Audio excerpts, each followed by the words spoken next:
Assalamualaikum warahmatullahi wabarakatuh. Perkenalkan, saya Santi Iksandian. Saya dari Sekolah Tinggi Ilmu Kesehatan Bantul akan mempresentasikan hasil diskusi kelompok kami dari kelompok 3 terkait mata kuliah farmakokinetika model kompartemen. Nah, yang pertama saya akan memperkenalkan anggota kelompok saya. Yang pertama ada Arwandian Putri Femera Vindi dengan NIM 2023010020.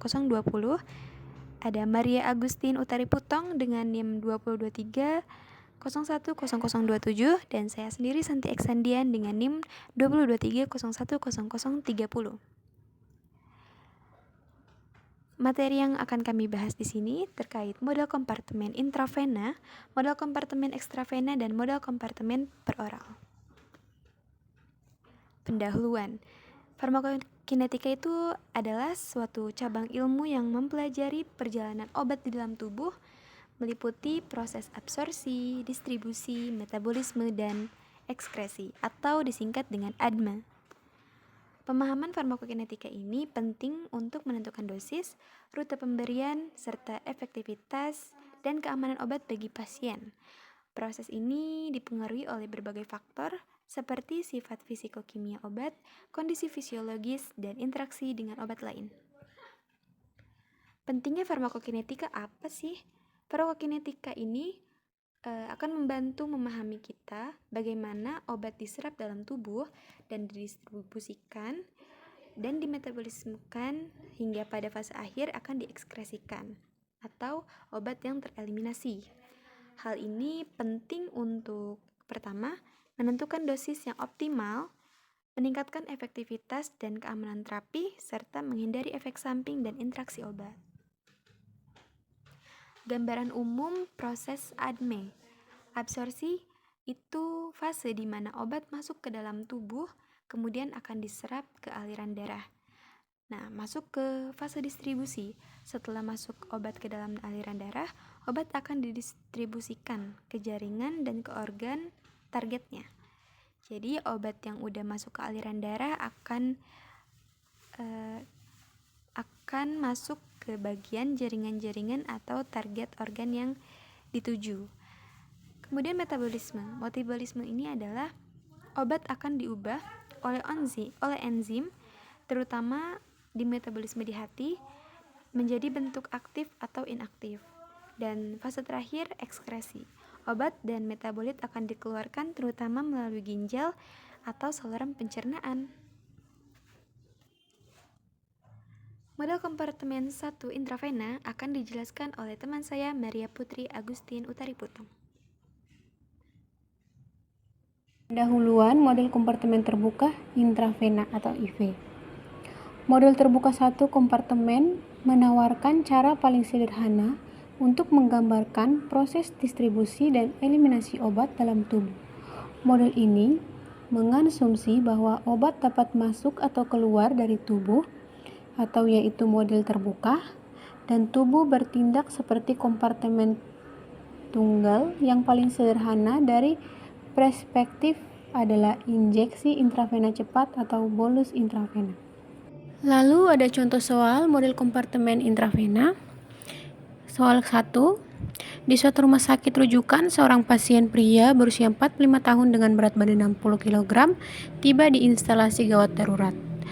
Setelah mengalami reaksi hipersensitivitas parah terhadap antibiotik sebelumnya, pasien segera diberikan obat X, sebuah obat dengan profil farmakokinetika yang telah dikenal efektif dalam mengatasi kondisi anafilaksis dengan mekanisme cepat melalui injeksi intravena atau bolus.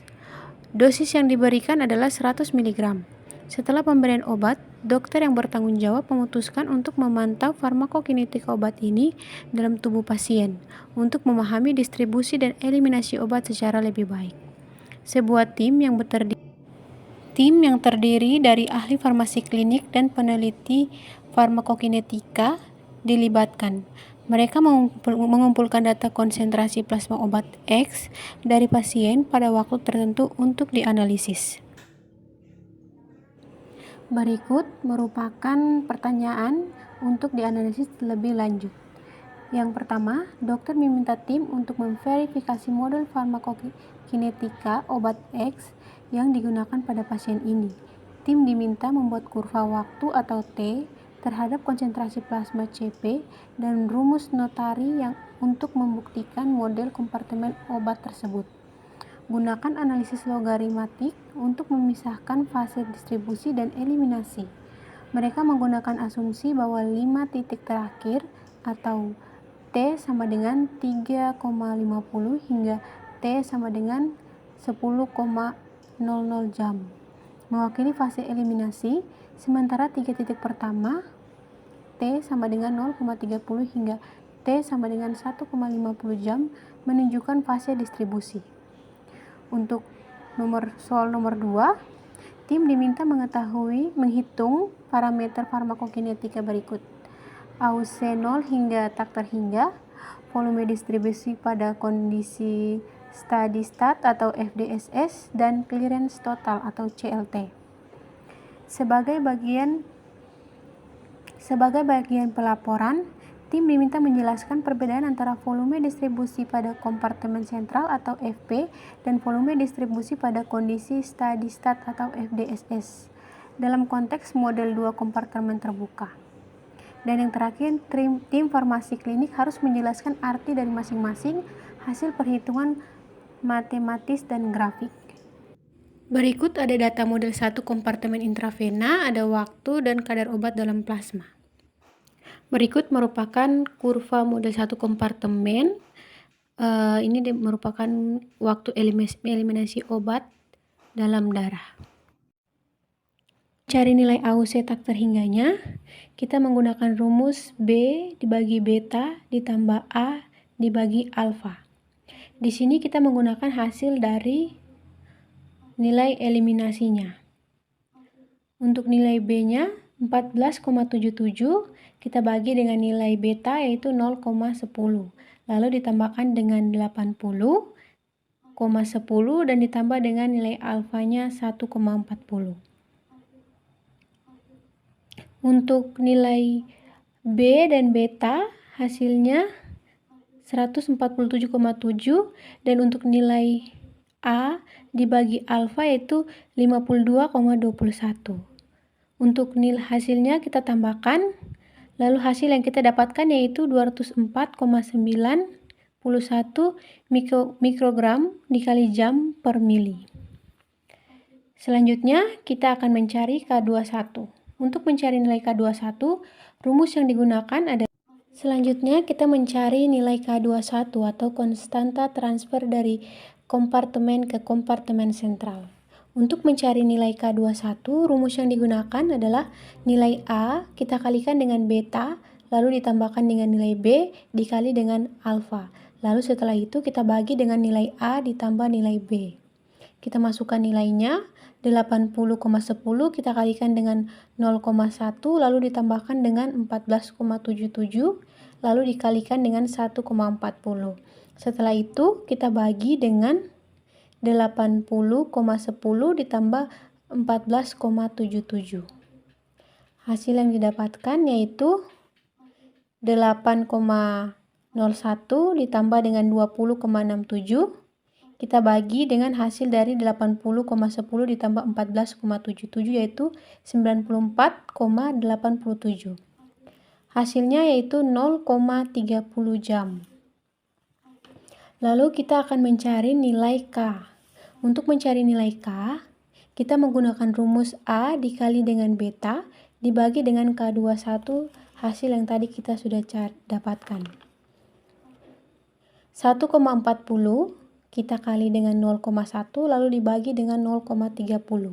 Hasilnya yaitu 0,46 jam. Setelah itu kita mencari nilai K12 atau konstanta transfer atau perpindahan obat dari kompartemen sentral ke kompartemen tepi.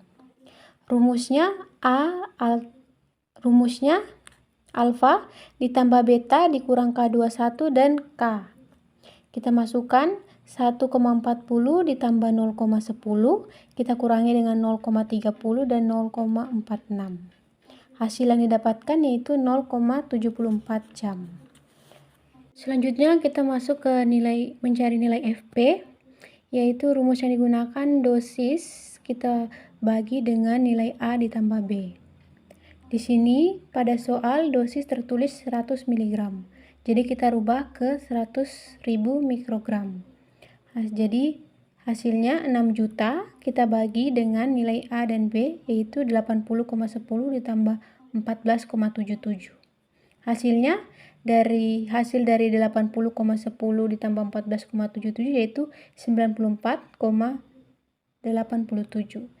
Lalu kita bagikan 6 juta kita bagi dengan 94,87, hasilnya 63.244,43 mikrogram. Setelah itu kita mencari nilai FDS-nya atau volume distribusi dalam tunak. Rumusnya yaitu FP atau volume kompartemen kita tambahkan dengan K12 dibagi K21 lalu dikalikan dengan FP. Jadi di sini kita masukkan FP-nya yaitu 63.244,43. Kita tambahkan dengan 0,74 lalu dibagi dengan 0,30.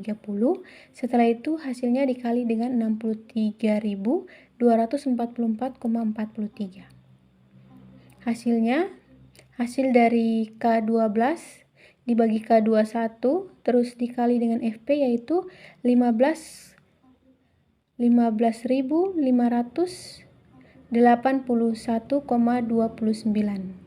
Lalu setelah itu ditambahkan dengan FP-nya yaitu 63.244,43. Hasil yang didapatkan yaitu 18.018.825,72 mikrogram. Lalu setelah itu kita masuk ke nilai CLT-nya. Rumusnya yaitu dosis kita bagi dengan AUC tak terhingga. Dosisnya kita rubah lagi dari miligram kita ubah ke mikrogram. Setelah itu dikalikan dengan berat badan. 60 ini merupakan berat badan. Hasilnya 6 juta kita bagi dengan 204,9. Hasilnya yaitu 29.281,14 mikrogram kali jam per mili. Lalu setelah mendapatkan nilai CLT-nya, kita mencari rumus notaris. Kita mencari nilai notaris dengan rumus K12 ditambah K21. Kita masukkan nilainya, K12 nilainya 0,74, kita tambah dengan 0,30. Hasilnya 1,04.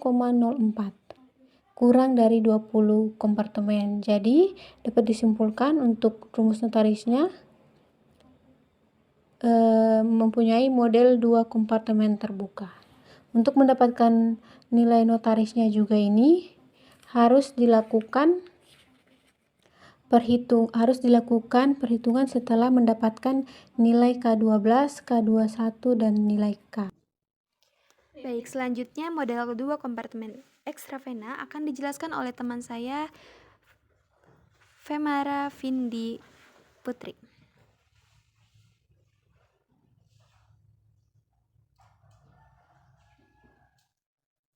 Baik, kemudian di sini ada pendahuluan model kompartemen ekstravaskular.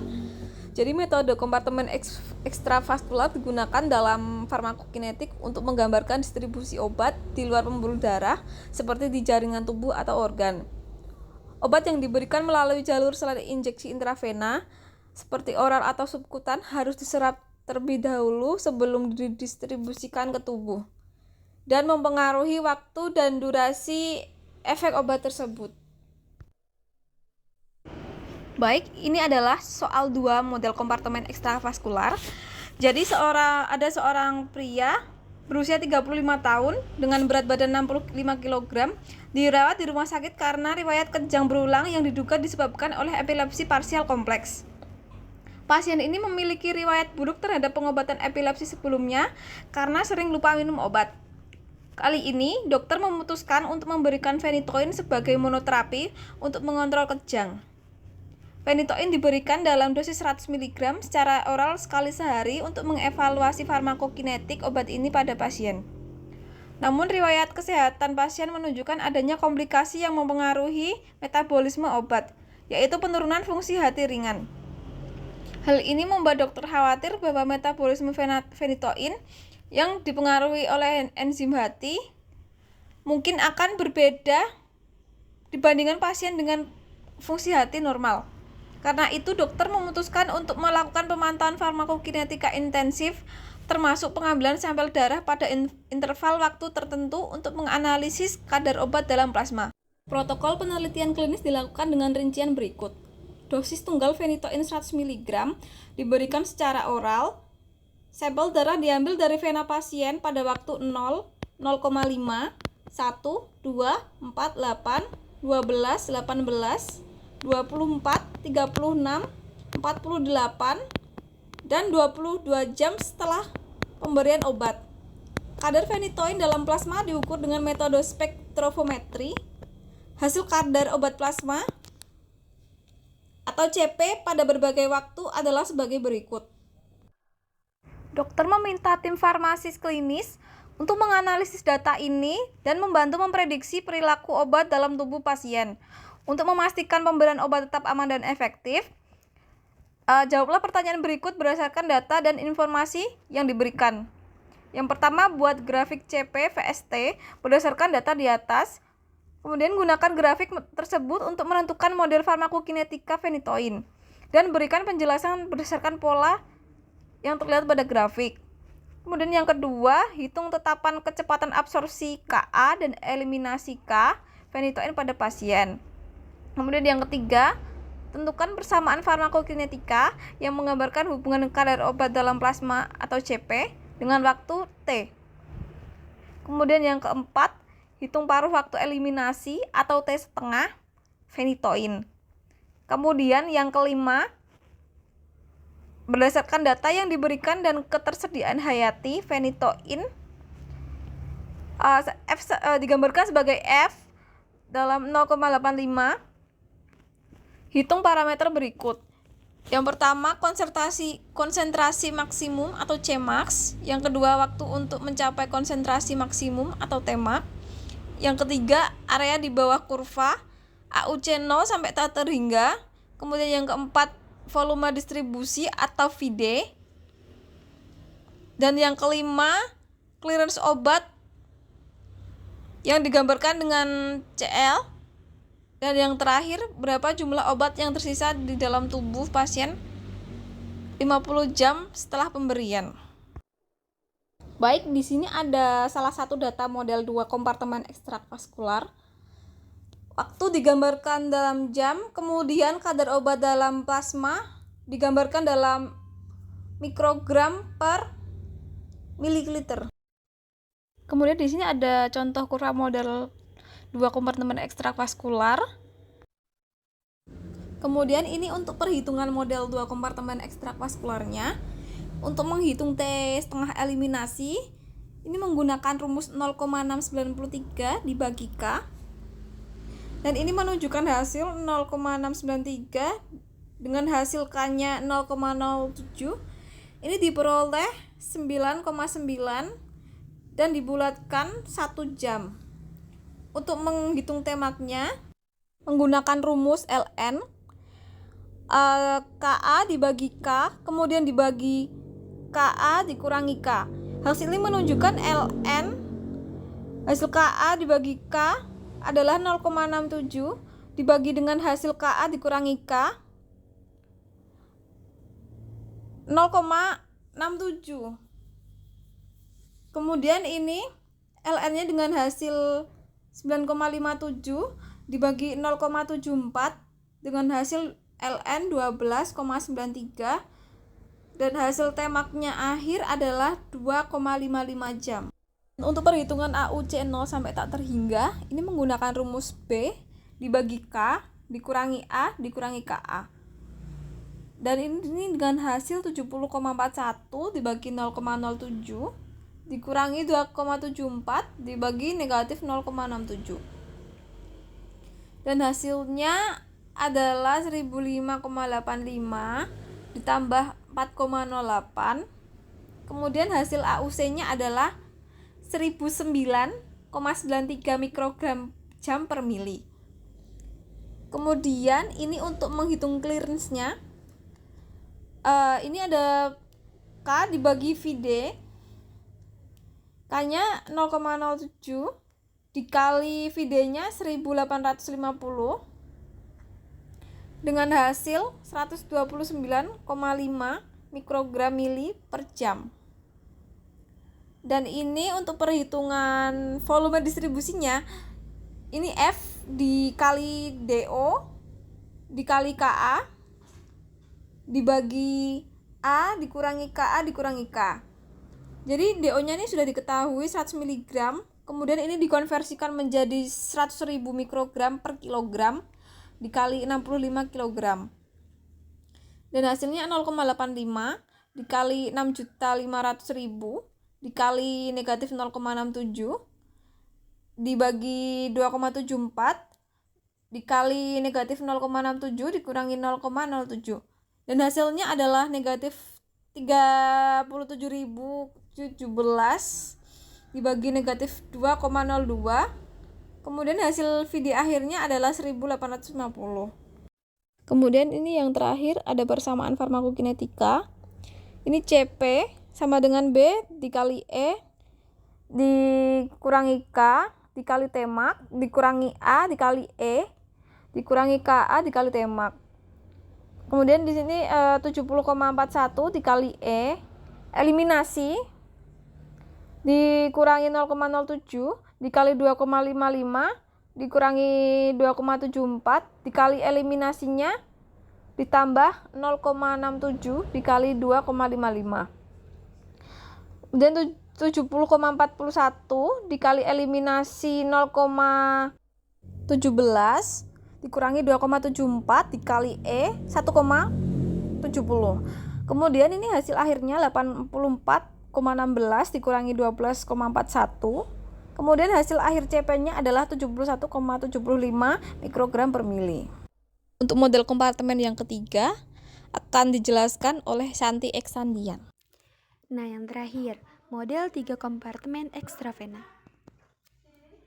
Jadi, model kompartemen ekstravaskular ini digunakan dalam farmakokinetika untuk mendistribusikan atau menggambarkan bagaimana distribusi obat di luar pembuluh darah seperti di jaringan tubuh atau organ. Obat yang diberikan melalui jalur selain injeksi intravena seperti oral atau subkutan harus diserap terlebih dahulu sebelum didistribusikan ke dalam tubuh, mempengaruhi waktu dan durasi efek obat tersebut. Contoh soal model 2 kompartemen ekstravena. Seorang pasien wanita berusia 45 tahun dengan berat badan 60 kg didiagnosis mengalami infeksi bakteri yang membutuhkan pengobatan dengan obat Y.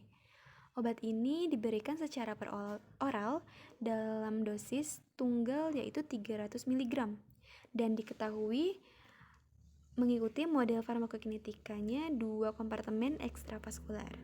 Pemantauan kadar obat dalam plasma dilakukan secara serial dan hasil dianalisis berupa waktu dalam kurung T dan konsentrasi plasma dalam kurung CP atau konsentrasi plasma diperoleh sebagai berikut. Sebelumnya kita ketahui dulu ketersediaan hayati obatnya itu adalah 0,85, volume distribusi pada kompartemen sentralnya atau VIP-nya yaitu 15 liter. Dan untuk pertanyaannya, tentukan model kompartemen Y tersebut berdasarkan grafik T versus line CP dan tentukan titik-titik masing-masing fasenya. Yang kedua, tentukan persamaan yang menjelaskan hubungan CP dengan waktu. Yang ketiga, berapakah kadar obat dalam plasma pada waktu 10 jam dan 30 jam setelah pemberian obat. Dan yang keempat, berdasarkan data di atas, hitunglah 1. Area di bawah kurva AUC 0 sampai tak terhingga. 2. Volume distribusi dalam kondisi steady state atau VDSS dan clearance total obat atau CLT. Nah, ini ada data dari model 2 kompartemen ekstravaskular. Waktunya itu dimulai dari jam 00 sampai di jam 36 dan kadar plasmanya mulai dari 00 sampai 1,2 mikrogram per mili. Untuk waktunya dalam satuan jam dan untuk kadar obat dalam plasmanya dalam satuan mikrogram per mili. Nah, di sini ada grafik atau kurva untuk kita mengetahui di mana sih titik absorpsi, titik distribusi, dan titik eliminasi. Pada kurva yang dapat kita lihat, di sini fase absorpsi itu berada di titik 0,00 sampai dengan 2 atau jam 2. Kemudian fase distribusi itu ada di titik jam 4 sampai jam 8 dan eliminasi ada di jam 12 sampai jam 36. Ini untuk hasil jawaban yang sudah kami kerjakan dan kami diskusikan. Yang pertama, saya akan menjawab persamaan dan menjelaskan hubungan CP dengan waktu. Nah, untuk CP itu kita dapat lihat di sini ada rumus B kali E pangkat B kali T dikurang A kali E pangkat alfa kali T kurang C kali E pangkat KA kali T. Dan pertanyaannya, berapakah kadar obat plasma dalam plasma pada waktu di jam 10 dan di jam 30 setelah pemberian obat? Kita masukkan untuk B-nya itu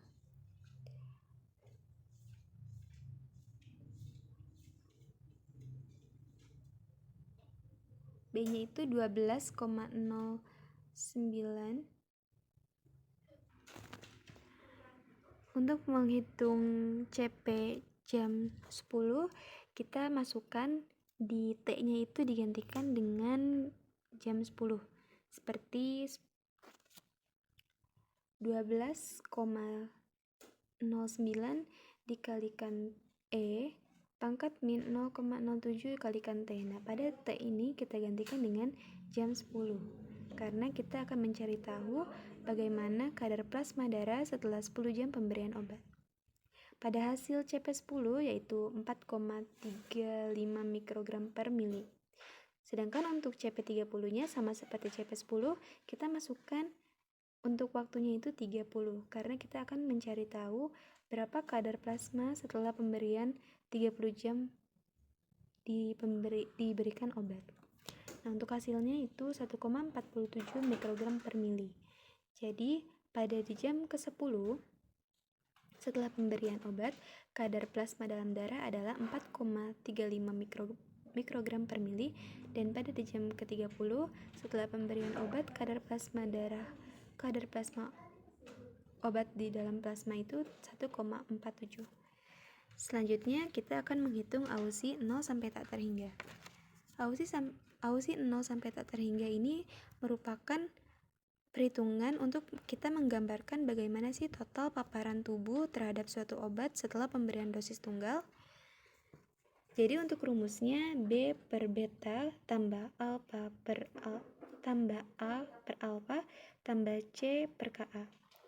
Kita masukkan 65,75 per 0,07 tambah 12,09 per 0,38 tambah 80,58 per 0,61. Untuk hasil AUSI 0 tak terhingga yaitu 213,64 mikrogram kali jam per mili. Selanjutnya kita menghitung clearance. Clearance total adalah volume plasma yang dibersihkan dari obat per satuan waktunya. Untuk rumusnya itu dosis oral per AUSI 0 tak terhingga. Sama dengan untuk dosis oralnya karena dosis obatnya 300 mg dan kadar plasmanya ini mikrogram per mililiter, jadi kita pecah dan kita kecilkan dulu menjadi mikrogram. Jadi 18 juta per 213,64 adalah hasilnya itu 84253,88 mikrogram kali jam per mili. Itu untuk clearance total atau volume plasma yang dibersihkan setelah dari obat persatuan waktunya.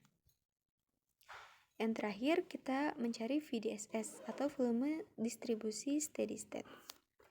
Pada rumus volume distribusi steady state adalah Vp ditambah dalam kurung K12 per K21 kali Vp. Vp-nya sudah ditentukan pada soal bahwa volume distribusi kompartemen sentral ini sama dengan 15 liter. Kita masukkan 15 liter, K12-nya 0,05 per 0,011 kali 15.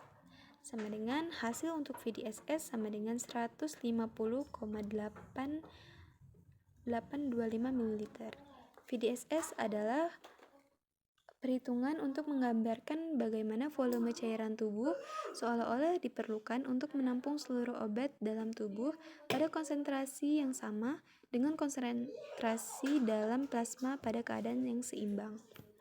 Jadi volume total untuk menampung seluruh obat dalam tubuh itu sebesar 150,825